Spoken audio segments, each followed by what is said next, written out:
খেলনা বাবা, ল্যাংটা বাবা, যে উল্টা বাবা, খেলতা বাবা, কত কিছু আরো কিছু হবে।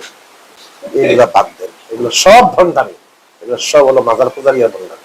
এই বেটা মুখ সামলায় কথা কও। একটা ট্যাগ দেওয়া হয় আমরা মাজার পূজারি। আমরা কি মাজার পূজা করি না জিয়ারত করি? জিয়ারত করা কি হারাম না সুন্নত? এই সুন্নতকে যারা পূজার সঙ্গে তুলনা করে তাদের ঈমান কি আছে না গেছে? তো সহজ হিসাব নিকাশ। আপনার আঙ্গুল থাকে তাহিরির দিকে,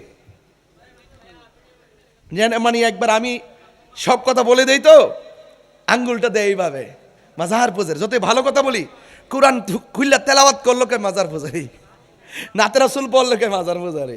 আমরা নাকি মাজার পূজা করি। এই দেশে ইসলাম আনছে কারা? এই বেটা মুখ সামলায় কথা কও। মান আদালি ওয়ালিয়ান ফাকাদ আযানতু বিল হারবে। যেদিন থেকে মাজার দর্শ আমি সেদিন বলছি তোমরা যাই করো টুকরা টুকরা হয়ে যাইবা। মান আদালি ওয়ালিয়ান ফাকাদ আযানতু বিল হারবে। স্বয়ং আল্লাহর পক্ষ থেকে তোমাদের বিরুদ্ধে ফায়সালা হবে।